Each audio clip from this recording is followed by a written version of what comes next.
1775, the American Revolutionary War began as the American colonies sought to detach from England and its oppressive monarchy. Though many reasons are cited for the revolution, one in particular sticks out as the prime cause: that King George III of England outlawed the interest-free, independent currency the colonies were producing and using for themselves, in turn forcing them to borrow money from the Central Bank of England at interest, immediately putting the colonies into debt. And, as Benjamin Franklin later wrote, the refusal of King George III to allow the colonies to operate an honest money system which freed the ordinary man from the clutches of the money manipulators was probably the prime cause of the revolution.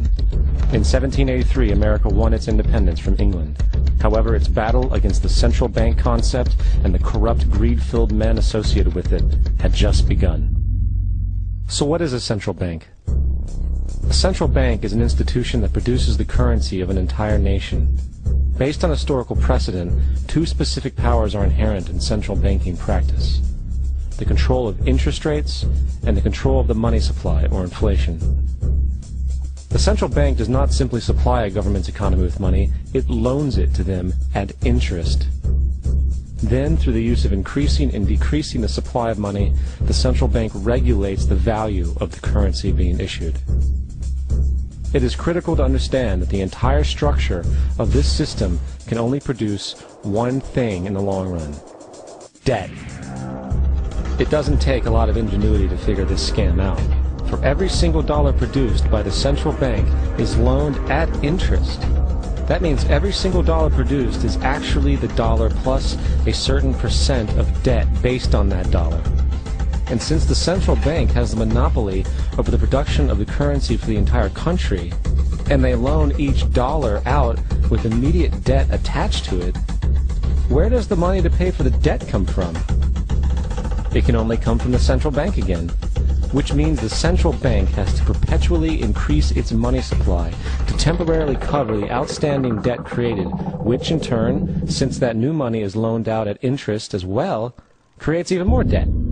The end result of this system without fail is slavery, for it is impossible for the government and thus the public to ever come out of the self-generating debt. The founding fathers of this country were well aware of this.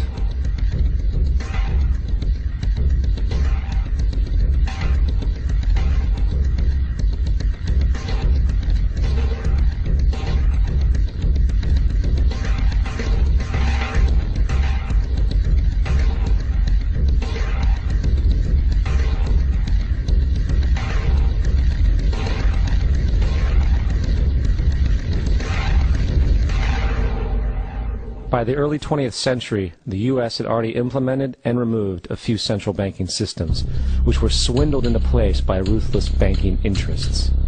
At this time, the dominant families in the banking and business world were the Rockefellers, the Morgans, the Warburgs, the Rothschilds.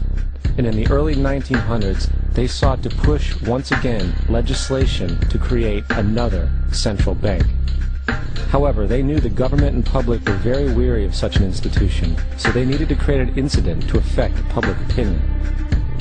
So, J.P. Morgan, publicly considered a financial luminary at the time, exploited his mass influence by publishing rumors that a prominent bank in New York was insolvent or bankrupt. Morgan knew this would cause mass hysteria, which would affect other banks as well. And it did. The public, in fear of losing their deposits, immediately began mass withdrawals.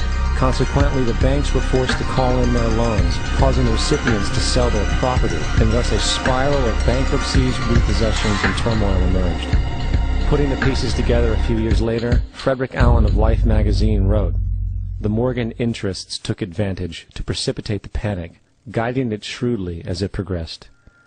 Unaware of the fraud, the Panic of 1907 led to a congressional investigation headed by Senator Nelson Aldrich, who had intimate ties to the banking cartels and later became part of the Rockefeller family through marriage.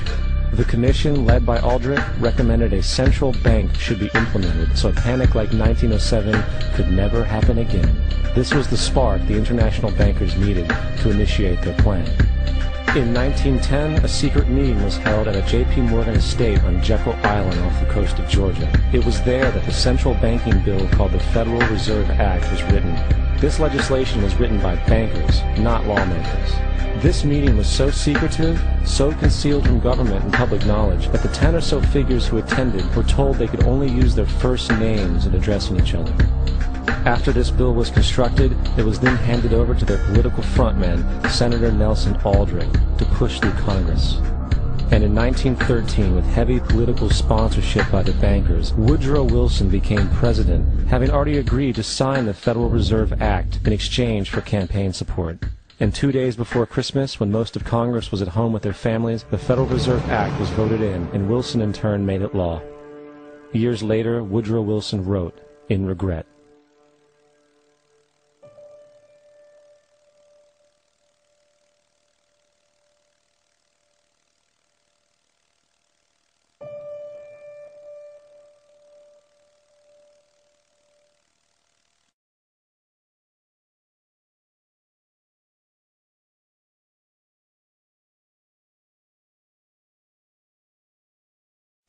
Congressman Lewis McFadden also expressed the truth after the passage of the bill.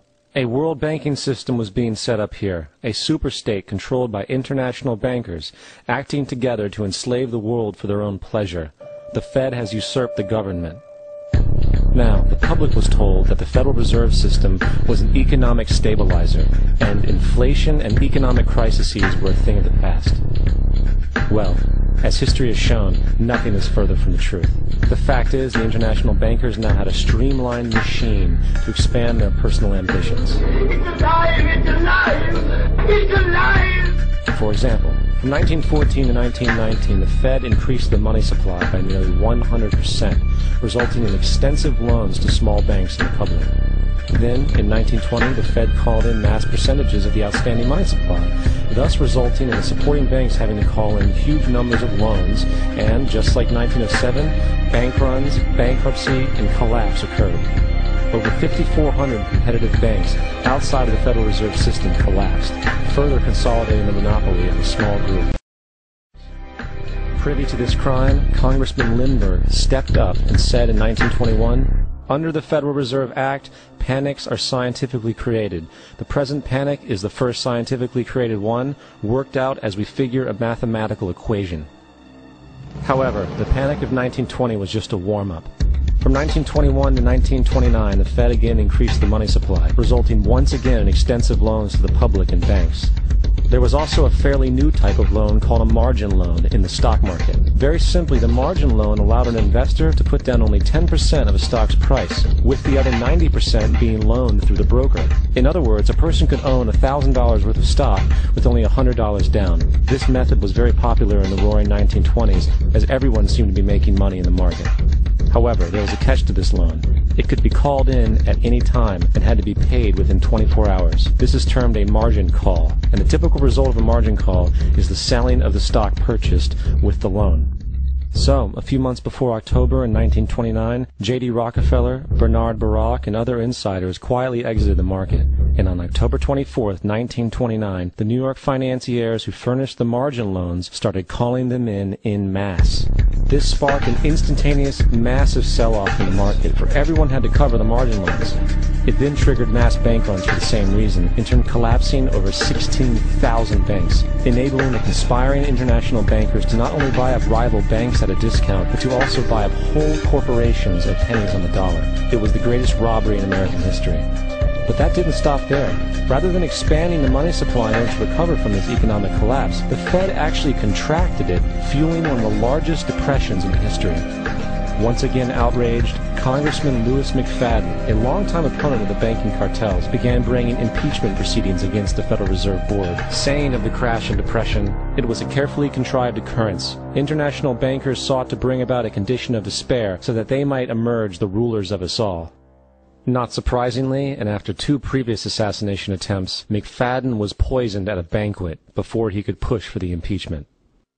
Now, having reduced the society to squalor, the Federal Reserve bankers decided that the gold standard should be removed. In order to do this, they needed to acquire the remaining gold in the system. So, under the pretense of helping to end the Depression, came the 1933 gold seizure.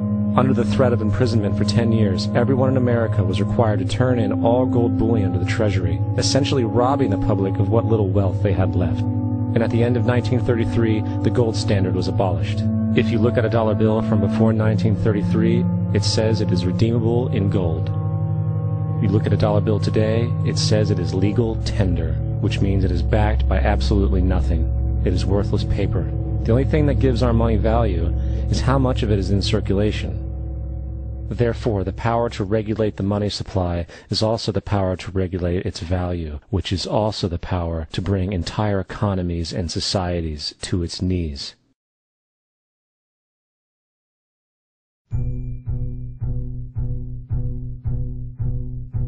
It's important to clearly understand, the Federal Reserve is a private corporation. It is about as Federal Express. It makes its own policies and is under virtually no regulation by the U.S. government. It is a private bank that loans all the currency at interest to the government, completely consistent with the fraudulent central banking model that the country sought to escape from when it declared independence in the American Revolutionary War.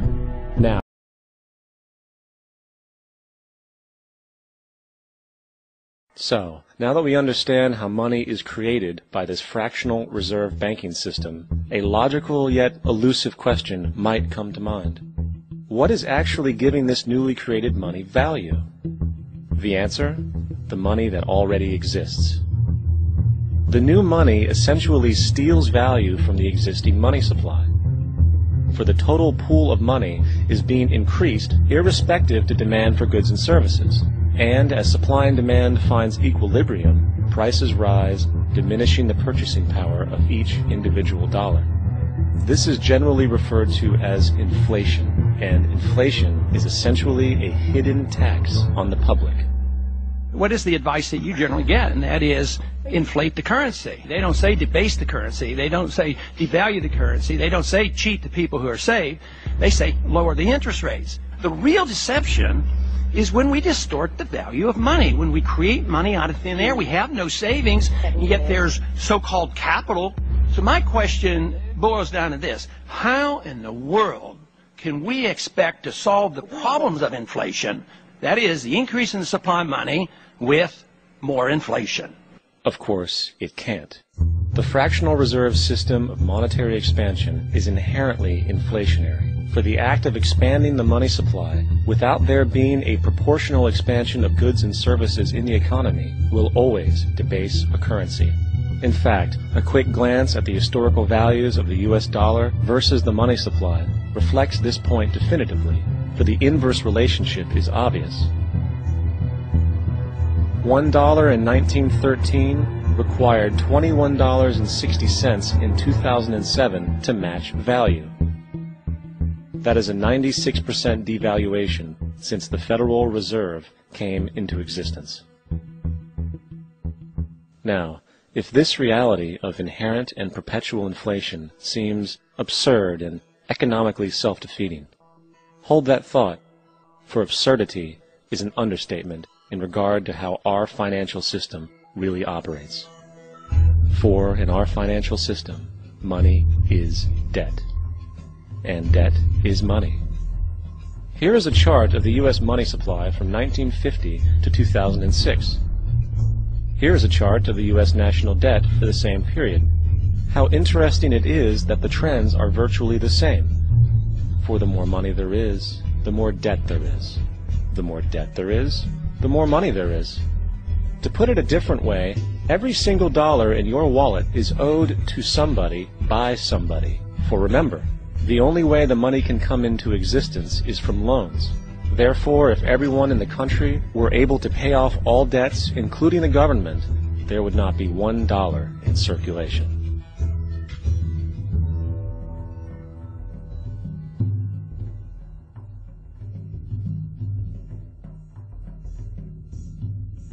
In fact, the last time in American history the national debt was completely paid off was in 1835 after President Andrew Jackson shut down the central bank that preceded the Federal Reserve. In fact, Jackson's entire political platform essentially revolved around his commitment to shut down the central bank, stating at one point, "The bold efforts the present bank has made to control the government are but premonitions of the fate that awaits the American people should they be deluded into a perpetuation of this institution or the establishment of another like it." Unfortunately, his message was short-lived, and the international bankers succeeded to install another central bank in 1913, the Federal Reserve. And as long as this institution exists, perpetual debt is guaranteed. Now, so far we have discussed the reality that money is created out of debt, through loans. These loans are based on a bank's reserves, and reserves are derived from deposits. And through this fractional reserve system, any one deposit can create 9 times its original value, in turn debasing the existing money supply, raising prices in society. And since all this money is created out of debt and circulated randomly through commerce, people become detached from their original debt, and a disequilibrium exists, where people are forced to compete for labor in order to pool enough money out of the money supply to cover their costs of living. As dysfunctional and backwards as all of this might seem, there is still one thing we have omitted from this equation. And it is this element of the structure which reveals the truly fraudulent nature of the system itself: the application of interest. When the government borrows money from the Fed, or when a person borrows money from a bank, it almost always has to be paid back with accrued interest. In other words, almost every single dollar that exists must be eventually returned to a bank with interest paid as well. But if all money is borrowed from the central bank and is expanded by commercial banks through loans, only what would be referred to as the principal is being created in the money supply. So then, where is the money to cover all of the interest that is charged? Nowhere. It doesn't exist. The ramifications of this are staggering, for the amount of money owed back to the banks will always exceed the amount of money that is available in circulation. This is why inflation is a constant in the economy, for new money is always needed to help cover the perpetual deficit built into the system, caused by the need to pay the interest. What this also means is that mathematically, defaults and bankruptcy are literally built into the system, and there will always be poor pockets of society that get the short end of the stick. An analogy would be a game of musical chairs, for once the music stops, somebody is left out to dry. And that's the point. It invariably transfers true wealth from the individual to the banks. For if you are unable to pay for your mortgage, they will take your property. This is particularly enraging when you realize that not only is such a default inevitable due to the fractional reserve practice, but also because of the fact that the money that the bank loaned to you didn't even legally exist in the first place. In 1969, there was a Minnesota court case involving a man named Jerome Daly, who was challenging the foreclosure of his home by the bank which provided the loan to purchase it. His argument was that the mortgage contract required both parties, being he and the bank, each put up a legitimate form of property for the exchange. In legal language, this is called consideration. Mr. Daly explained that the money was, in fact, not the property of the bank, for it was created out of nothing as soon as the loan agreement was signed. Remember what modern money mechanics stated about loans? What they do when they make loans is to accept promissory notes in exchange for credits. Reserves are unchanged by the loan transactions, but deposit credits constitute new additions to the total deposits of the banking system. In other words, the money doesn't come out of their existing assets. The bank is simply inventing it, putting up nothing of its own, except for a theoretical liability on paper. As the court case progressed, the bank's president, Mr. Morgan, took the stand, and in the judge's personal memorandum, he recalled that The plaintiff, bank's president, admitted that, in combination with the Federal Reserve Bank, did create the money and credit upon its books by bookkeeping entry. The money and credit first came into existence when they created it. Mr. Morgan admitted that no United States law or statute existed which gave him the right to do this. A lawful consideration must exist and be tendered to support the note.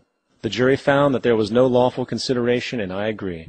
He also poetically added, "Only God can create something of value out of nothing." And upon this revelation, the court rejected the bank's claim for foreclosure, and Daly kept his home. The implications of this court decision are immense.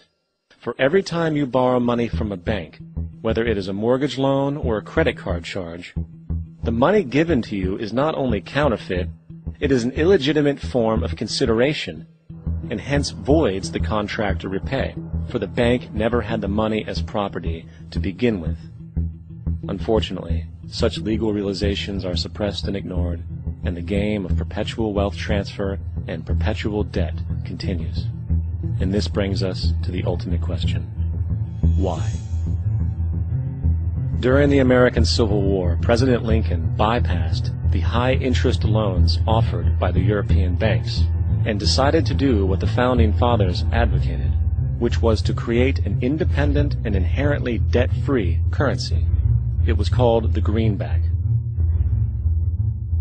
Shortly after this measure was taken, an internal document circulated between private British and American banking interests stated, "Slavery is but the owning of labor, and carries with it the care of laborers, while the European plan is that capital shall control labor by controlling wages. This can be done by controlling the money. It will not do to allow the greenback, as we cannot control that." The fractional reserve policy perpetrated by the Federal Reserve, which has spread in practice to the great majority of banks in the world, is, in fact, a system of modern slavery. Think about it. Money is created out of debt. And what do people do when they are in debt? They submit to employment to pay it off. But if money can only be created out of loans, how can society ever be debt-free? It can't. And that's the point.